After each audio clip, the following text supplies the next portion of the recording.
step away from the property. "We've already called the police." That's what I heard one hot Wednesday afternoon as I stepped out of my lake cabin office, balancing a box of files in one hand and an iced sweet tea in the other. Standing there was a woman I'd never seen before, with short silver hair, oversized sunglasses, and an HOA badge pinned to her blouse as if it granted her special authority. She shouted at me from across the parking lot like I was some trespasser, except I wasn't. I was the owner. Later, I'd learn her name was Darlene. She wasn't alone either. 2 other board members stood behind her, arms folded like they were preparing for a showdown. As they waited, a young deputy slowly drove up the gravel path toward my cabin. You should have seen the looks on their faces when, without saying a word, I handed the box to my assistant and pulled out a key ring, a one that could unlock every door in the complex, including their precious home meeting hall. But I kept that to myself, at least for the moment. The deputy stepped out of his cruiser and tipped his hat toward Darlene. "Ma'am,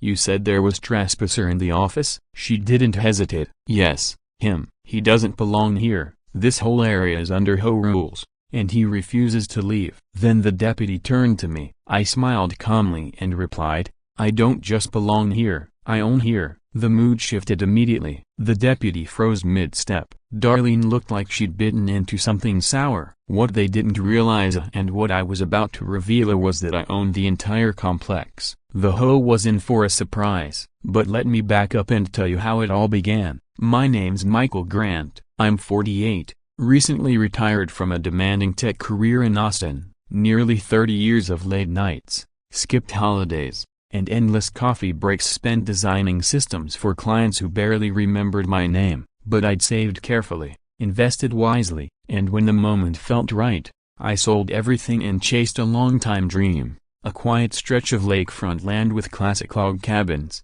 tucked away just outside a small Texas town called Willow Bend. My daughter Emma, fresh out of college with her business degree, had suggested turning one of the lakefront cabins into a peaceful office space, something simple, an escape from city chaos. She helped manage the rentals, and I could finally spend my days fishing, riding, and actually living. Driving into Willow Bend for the first time, folks seemed friendly and all smiles at the diner, a few neighborly waves. But there was something odd. Signs everywhere stamped with Lakeview Estates HOA, even by the clustered mailboxes. It puzzled me, since I knew for a fact my land wasn't supposed to be under any HOA's control. I'd checked that carefully before signing the deal. At the time, I shrugged it off. Looking back, that was my first mistake. About 3 weeks after moving in, as I was arranging my desk in what would be our main office cabin, someone knocked hard. Not a friendly knock, but the kind that sounds like an order. I opened the door to find the same woman from the lake. "Darlene." She fixed me with a stern stare. "I'm Darlene Chambers, president of the Lakeview Estates HOA. We need to talk about your non-compliance." "Non-compliance?" I repeated, surprised. "You've changed the paint on your cabin's exterior. That's not allowed under HOA rules. And you have a business sign on the mailbox. This is a residential area." I let out a small laugh. Sure, she must be mistaken. "Ma'am, this part of the property isn't under your HOA. I bought it directly from a private seller. I had all the documents checked before the purchase." She narrowed her eyes. "That's not what our maps show. You may have been misled." For the first time, I felt a flicker of unease, but I kept my tone polite. "I'll have my lawyer look into it again, but I'm confident in what I own. Thank you for stopping by." Before she left, she offered a final warning. "Don't make this more difficult than it has to be." I figured she was bluffing. I was wrong. Over the next few weeks, odd things kept happening. HOA violation notices taped to the door, official looking, but legally meaningless. One morning, Emma discovered our trash bins knocked over. A note stuck to the lid: "Trash pickup is Tuesday, not Wednesday." Warning issued. Then they tried to stop our internet installation. An ISP technician was blocked at the cabin road by a man in a reflective vest claiming to be HOA security, saying they needed special clearance. At first, it seemed almost funny. Then it didn't. I spoke with my lawyer, who reassured me my land was free of any HOA restrictions. I even had an old zoning map proving it. But when I asked to meet with the HOA board to resolve things, they declined. Emma even baked muffins as a peace offering, but they never showed up. Instead, the pressure increased. That Wednesday, as I was finishing moving boxes into the office and trying to focus on the peaceful lake view, I heard gravel crunch under tires outside. 3 HOA board members stood blocking the drive. Darlene's voice cut through the warm air. "You're illegally operating a business on HOA-controlled land. Vacate immediately." I calmly stepped outside, holding my files. "I'm not going anywhere." Then she snapped, "Fine, we're calling 911. You'll be removed by force if necessary." Emma peeked out the window, looking bewildered. Harley barked sharply, and right then the wail of sirens echoed through the trees. Red and blue lights rippled across the lake's surface as a patrol car pulled up the gravel path. A young deputy climbed out, scanning the peaceful setting with a puzzled look, probably wondering why he'd been called to what seemed like the calmest property in the county. That man standing quietly on the porch, that was me, and I was about to hand over a folder that would make Darlene's stomach drop. But before I could open it, something unexpected happened. The deputy's phone buzzed. He picked up, listened, and then his eyes went wide. Glancing back at Darlene, he spoke. "Ma'am, could we step aside for a moment? Want to hear what he told her? Tell me in the comments where you're watching from, Texas, New York, Florida." He stepped a few paces from Darlene and spoke quietly into his radio, though I still caught pieces of it. "Yes, Dispatch 104, copy that." "Understood." Then he turned back toward her. "Ma'am, I just got off the line with the county records office. They've confirmed something you need to know." Darlene crossed her arms, trying to look unbothered. "And what would that be?" With a polite nod in my direction, the deputy replied, "This gentleman isn't just a homeowner, he owns the entire lakefront property, cabins, dock, road, everything right up to the main entry sign." Silence dropped over the scene like a heavy curtain. Emma peeked out again through the window, while Harley let out a low, steady growl behind the door. I didn't say a word. I wanted Darlene to sit with that truth for a moment. Her jaw tightened, and the other 2 board members shifted uncomfortably. The man in the golf shirt glanced at his shoes, and the woman gripping the clipboard looked like she'd rather be anywhere else. Trying to regain control, Darlene spoke up.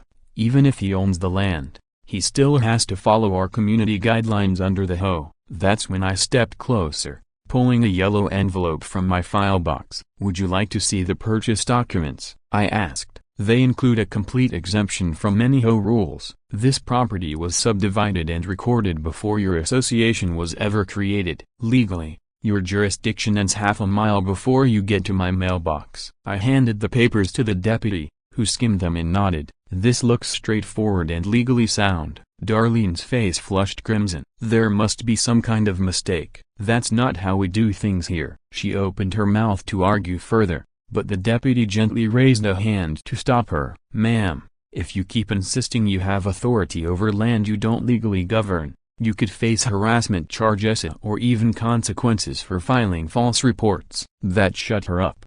Her mouth hung open, words caught mid-breath. The man beside her suddenly seemed to remember something urgent elsewhere. The clipboard woman stepped back, eyes on the gravel.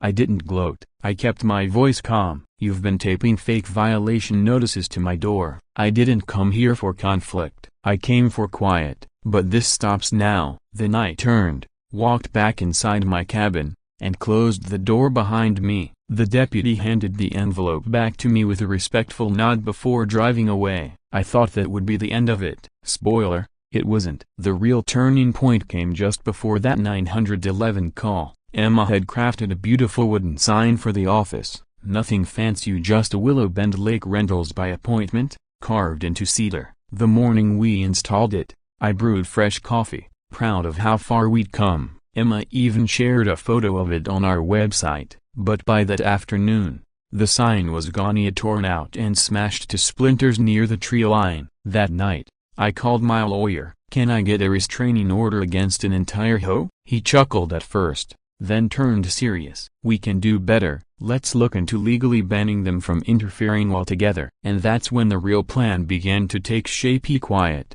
careful, but sharp as a blade. But before I could set it in motion, they made their boldest move yet.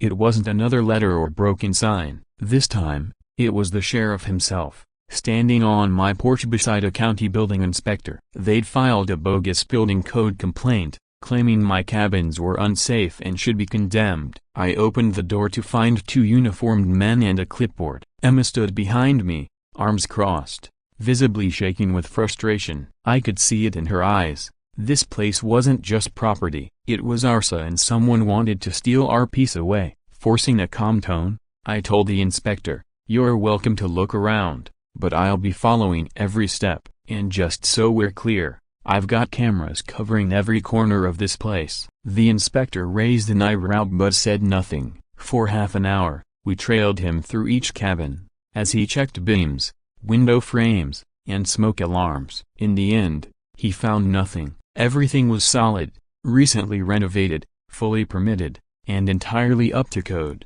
Emma leaned in and whispered, "They're just trying to wear us down." I nodded. "They don't realize what's coming." After the inspector quietly admitted there were no violations to report, I turned to the sheriff. "Can I file a counterclaim for harassment? This is the second time they've sent police here on false complaints. It's not just annoying, it's dangerous." The sheriff hesitated for a moment. "My advice? Gather every bit of documentation and bring it to the county clerk's office. And definitely speak to a civil attorney." Then, almost under his breath, he added, "You didn't hear this from me, but you're not the first person Darlene's tried to push out." That stuck with me. As soon as they left, Emma turned to me, her eyes fierce. "I'm done being nice, Dad. This is straight up bullying." She was right. That was the moment I decided. No more waiting around. It was time to take this all the way. But before I explain how, you need to see the whole picture. This HOA Lakeview estate Tessa wasn't your average neighborhood group fussing over lawn heights and mailbox colors. They were predators. I started digging. Turns out,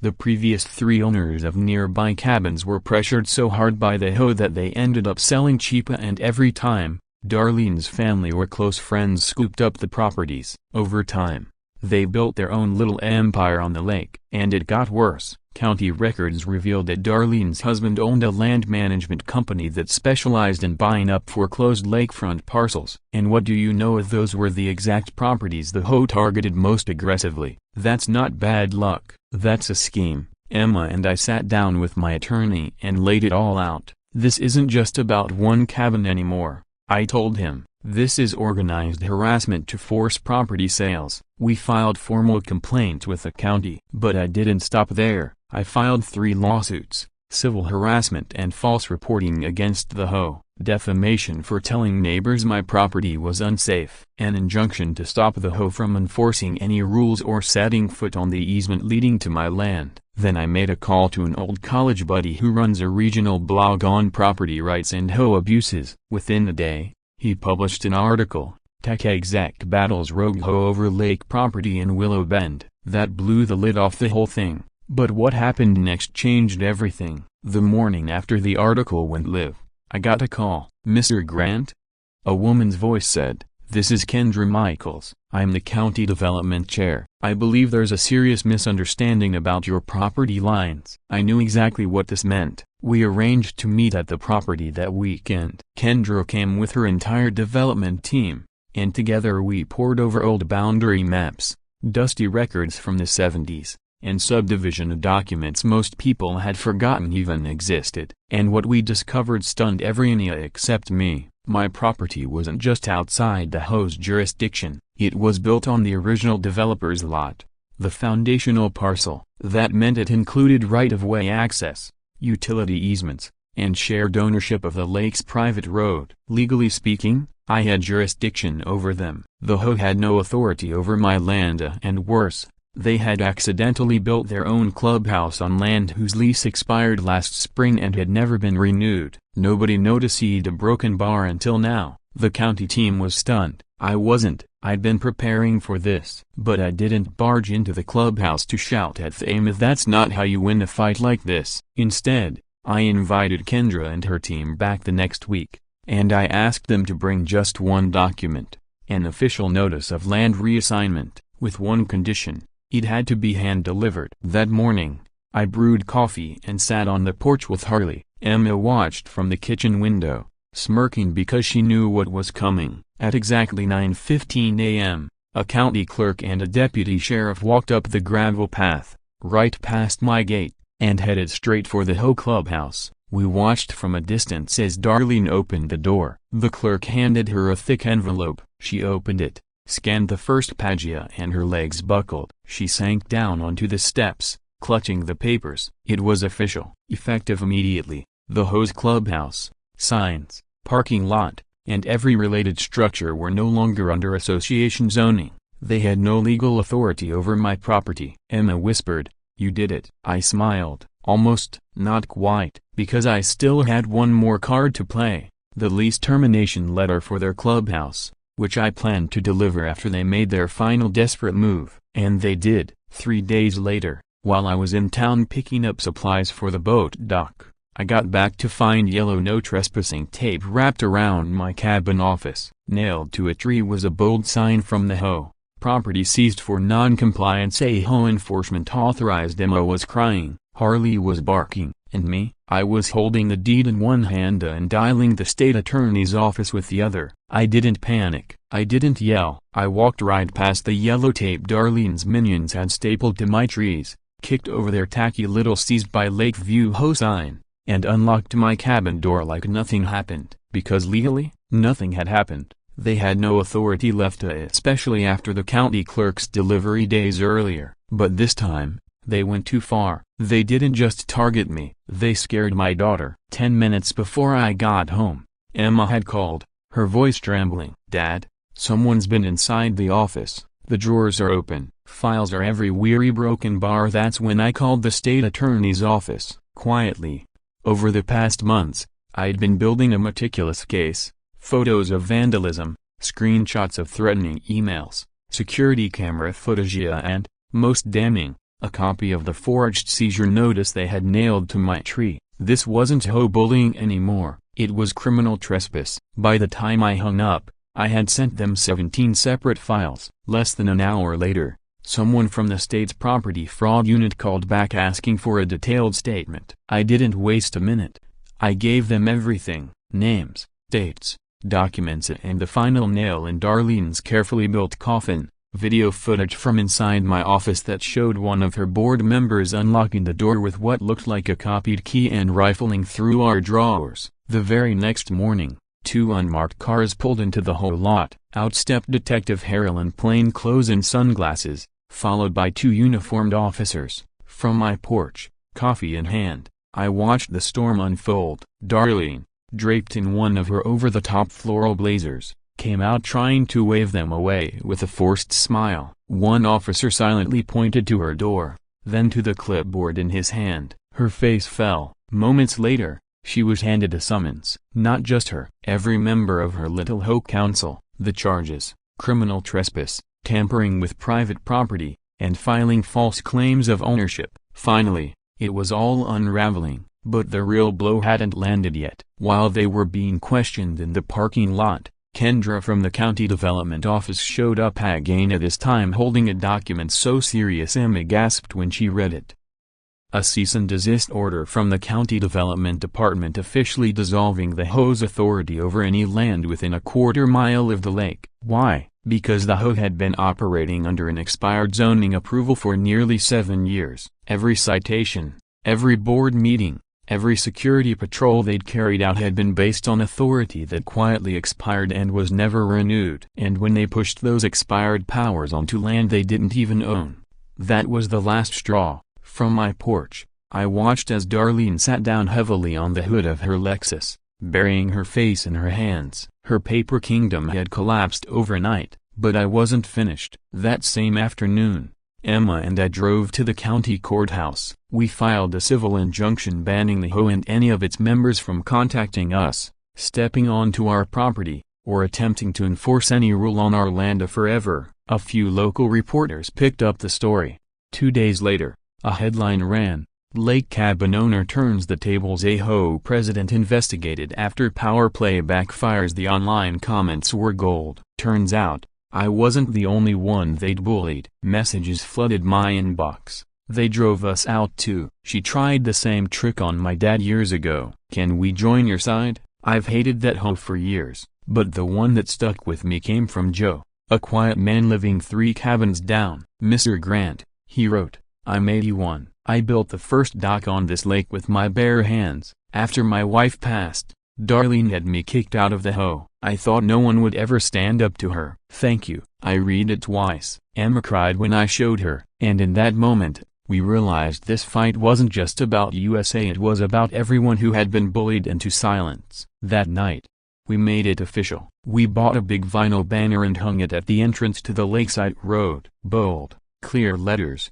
private land, no hoe jurisdiction. Trespassers will be prosecuted. And underneath, a smaller sign in Emma's own handwriting.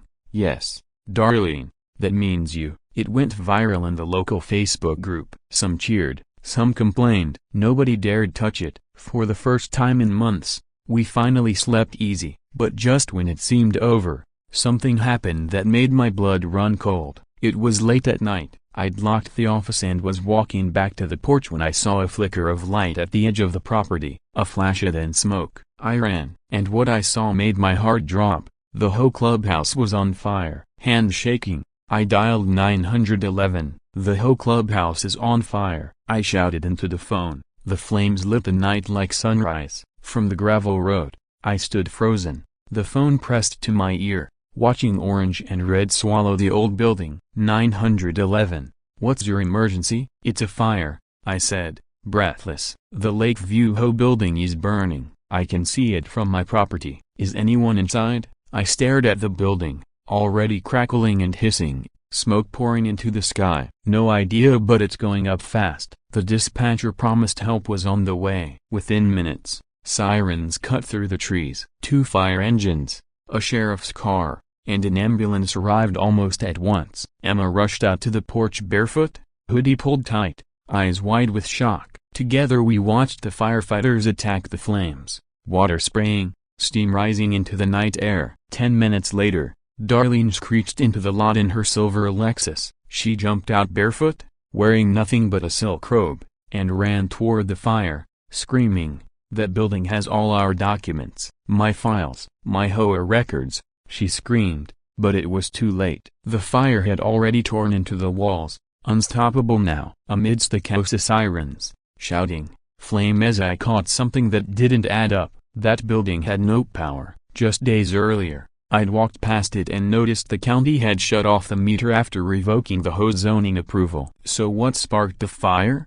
We got the answer 2 days later. The county fire marshal's report came back quicker than I expected. Cause: arson. More specifically, an accelerant-driven ignition in the southeast office corner. Translation: someone poured gas and lit a match. But that wasn't the real shock. During the cleanup, the fire crew recovered a scorched metal filing cabinet that had somehow survived the blaze. Inside, they found a sealed envelope, still intact despite the flames. When they opened it, they discovered a private whole ledger dating back 15 years. It detailed off-the-books HOA fees collected from properties never legally under HOA control, over $140,000 in undocumented cash. Darlene's signature appeared all over those pages. And not just hers. The board member who had broken into my cabin and another officer had co-signed withdrawals. The money had been funneled to pay themselves stipends, fund vacations, even buy a small pontoon boat hidden off-site.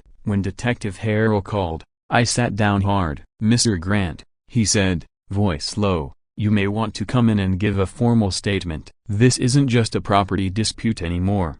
It's a fraud case." I brought Emma with me. She sat beside me in that small interview room as I laid everything out, every incident, letter, photo, fake notice, police call, and, most importantly, the video of the board member inside my office before the forged seizure notice appeared. By the time we finished, Detective Harrell looked worn out. "Honestly," he sighed, "you might have saved a lot of people from this scheme." Within a week, the entire house of cards came crashing down. Darlene was arrested. So was the board member who broke into my office. The third board member skipped town, but not before his bank records were subpoenaed. And the tone, well, it felt like the dam finally broke. Neighbors started talking, elderly couples, single parents, longtime residents who had been fined for petty reasons or forced to sell. One widower had lost his home after being told his fence was too high even though it wasn't. Another woman had been fined nearly $500 for having excess wind chimes. Turns out this HOA wasn't just overreaching as they were predatory.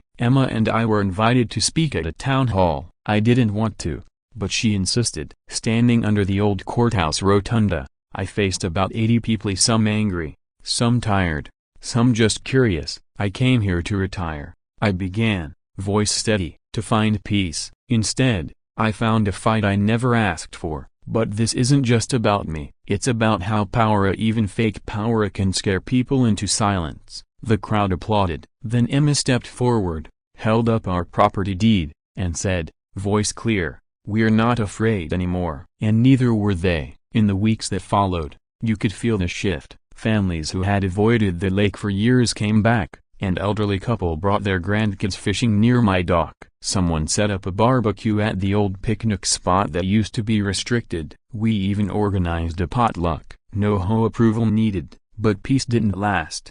About 3 weeks after the fire, a letter arrived mailed from the county jail. One page, handwritten by Darlene herself. "You think you've won, Mr. Grant, but this lake won't forget what you've done. You humiliated me. You took everything from me. You'll regret it." Emma read it once, tore it in half, and tossed it aside. "Ignore her," she said. "She's desperate." I nodded, but deep down, I knew, Darlene wasn't finished. Then, just as we started to breathe easier, trouble came knocking again. One afternoon, a man showed up at the end of our cabin road, black SUV, out-of-state plates. Said he was scouting land opportunities. He left without giving a name, no business card, just a polite nod. But I recognized that look in his eyes, calculating, measuring, like he already knew what this place had been and what it could become again. 3 days later, the black SUV returned. This time, it parked right at the end of my driveway. A man stepped out, too polished for a casual land scout,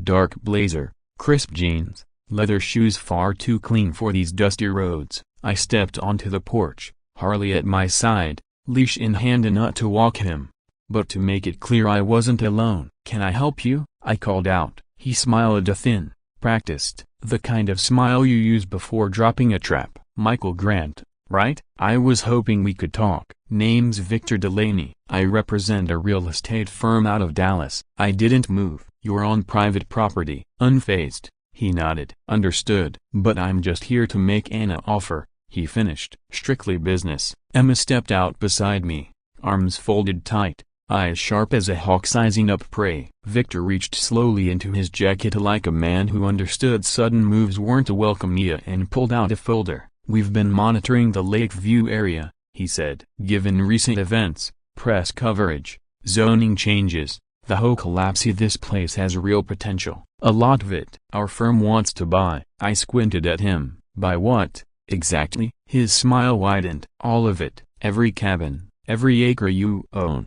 We'll pay cash well above market." Emma let out a single, disbelieving laugh. "You want to swoop in now, after everything we did to keep this place alive?" Victor didn't even blink. "That's exactly why it's valuable now. You cleaned it up, you won, and now you're sitting on gold." He handed me the folder. Inside, an offer letter, an itemized list of properties, and a color map covered in bold lines and tiny labels. Boutique Lake Resort, expanded private docks, a sleek event hall right where the old HOA building burned. Then I turned the page and saw the number. It was a lot of money. Emma leaned over my shoulder, her jaw dropping. "They're offering double what we paid," she whispered. Victor nodded. "Triple, if you sign within the month." "Rare opportunity, Mr. Grant. Most people don't walk away from a payday like this." I closed the folder slowly. I didn't fight Darlene's mess just to hand it over to a bigger one. Victor smirked, like he'd heard that line before. "No offense, but Darlene played small ball. We're professionals." Then his voice dropped, just enough to let the threat seep through. "We already own 2 lots nearby, bought them through shell companies 6 months ago. Yours is the final piece. Whether you sell now or not, we're not going anywhere." He tipped an invisible hat, turned, and drove off in his SUV. Emma stayed by my side, staring at the dust settling on the road. "Is this starting all over again?" she asked quietly. I didn't answer, because I wasn't sure. That night, long after Emma had gone inside, I stayed up and dug deeper. Victor Delaney wasn't just some smooth-talking broker. He was known in certain circles as a fixer developer's enforcer, the kind of man hired to pressure stubborn landowners to sell, sometimes with sweet offers, sometimes not. Online, I found stories, articles, a podcast interview with a couple in Oklahoma who claimed he'd mailed them fake eviction letters when they refused to sell their ranch. Suddenly, it felt like the fire hadn't been the end, it had been the opening move. I told him everything. We sat by the fireplace, old files and new printouts spread across the coffee table. "What do we do?" she whispered. "We fight," I said. "But this time, we don't just react. We build armor." The next morning, I called my attorney. "We need to lock down every parcel and title," I told him. "Full conservation clauses, no sale, no development, no easement sharing, and get me on the zoning board agenda." He chuckled over the phone. "So, we're going to war again?" "Not war," I replied. "A wall." Over the next week, I emptied every dime I had left into protecting the land. We created a private conservation trust, meaning the property couldn't be developed or rezoned without an ugly, expensive court fight. Then I partnered with Joe, my elderly neighbor who'd built the first dock here decades ago. Together, we founded the Willow Bend Lake Heritage Alliance and registered the land as historically significant, one of the county's first post-war rural lake settlements. It bought us time just in time, because a few days later, I came home and saw fresh red surveying flags poking out of the ground near the property line. Victor had moved fast, but so had I. I found the surveyor, showed him the conservation deed, and told him the flags had to go. He pulled them up but not before snapping a photo and muttering under his breath, "Donnie's not gonna like this." 2 nights later, Emma heard something. We were in the cabin office, sorting files by lamplight, when she frows. Broken bar, did you hear that?" A slow, scraping sound outside, like something heavy being dragged along wood. I grabbed the flashlight, clipped on Harley's leash, and stepped out into the moonlight. That's when I saw it, spray-painted and dripping red letters across the side of the cabin, "Cellar burn." My blood turned cold. Harley growled low, ears flat, every hair on his back standing up. In that moment, I knew, this wasn't just about land anymore. It was about power, about scaring us into submission. But they didn't know who they were dealing with. This time, I wasn't standing alone. I had the whole town behind me. I didn't sleep that night, neither did Emma. She stayed curled up on the couch under a blanket, phone in hand, the sheriff's number ready on the screen. I sat at my desk, staring at the security footage, frame by frame, watching a shadowy figure in a hoodie, gloves on, dragging the paint can across my wall. They knew the cameras were there. They didn't care. This was psychological warfare. And it told me one thing, clear as day: Victor wasn't finished. Delaney was done being subtle. So, I made 2 calls. First, to the sheriff's department. I filed a formal report and handed over the footage. They promised to investigate, but I knew how slow the wheels turn. It'd be days before they moved. Second, I called Kendra, chair of the county development board. "I need an emergency zoning hearing," I told her. "I'm invoking the conservation trust clause." She hesitated. "Michaela Broken Bar, are you sure?" "I'm sure," I said. "If we don't act now, they'll build right over us." She agreed. 3 days later, Willow Bend's tiny town hall overflowed. Neighbors packed in, elderly couples in folding chairs, families with handmade protest signs, teenagers holding painted banners that read, "No to resort development. Keep our lake wild. We stand with the Grants." Emma stood beside me at the podium. I cleared my throat and spoke from the heart. "I didn't move here for profit," I told them. "I moved here to find peace. I don't want a resort. I don't want luxury condos. I want to preserve what makes this place home. And I know I'm not alone." The room erupted. Cheers, applause, even a few tears. Then Kendra took the mic. She read the legal ruling. The conservation trust was now binding. Any attempt to build would require unanimous consent from all surrounding landowners, and the lakefront had just been declared a protected heritage zone. Victor Delaney arrived late. Wrinkled suit, slick smile. He tried to speak, tried to charm the board, but no one clapped, no one even looked impressed. They'd already chosen. And it wasn't him. The zoning motion passed unanimously. The resort was cancelled. The developer blacklisted. And then it got worse for Victor. Deputies quietly escorted him out after someone spotted a gas can in the back of his SUV, the same kind used in the HOA clubhouse fire. Turns out, Delaney wasn't just a fixer. He had a trail of shady tactics in 3 other counties. Investigations opened. Then came the final blow. Darlene flipped, facing prison, disgrace, and a ruined reputation. She cut a deal, turned everything over: texts, voicemails, payment records, a proof that Victor had funded false HOA complaints, forged seizure notices, and orchestrated harassment to drive down property values. She even admitted he was behind the clubhouse fire, hoping to burn evidence and force a quick sale. Victor was arrested. Emma and I watched from our porch as 2 unmarked cars rolled past the cabins, heading toward the county road. Emma exhaled, almost smiling. "Think it's finally over?"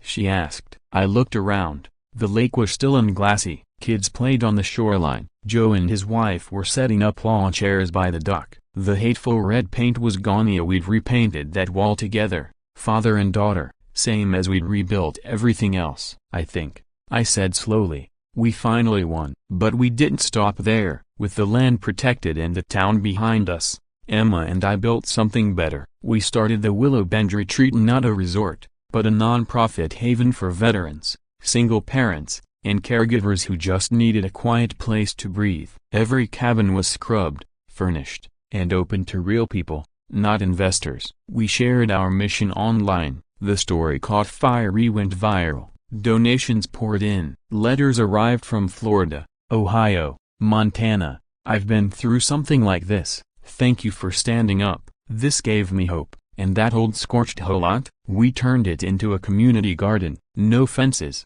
no power-hungry board, just sun, soil, and neighbors planting whatever they wanted, the way it always should have been. One evening, right before sunset, Emma and I sat on the porch, coffee in hand. She watched the lake, orange light rippling on the water. "You know, Dad," she said, "when you first bought this place, I thought it'd be boring." I laughed. "Me too," she smiled. "But now, it feels like home." And it was, not just for USA but for anyone who'd ever been bullied, silenced, or pushed around. Because sometimes, the strongest thing you can do isn't fighting back, it's refusing to leave. If this story made you angry, inspired you, or reminded you what it means to stand your ground, don't scroll past. Leave a comment telling us where you're watching from. Hit like. Share this with someone who's ever been threatened by an HOA or a greedy developer. And remember, sometimes, the best way to wean a broken bar is to stay.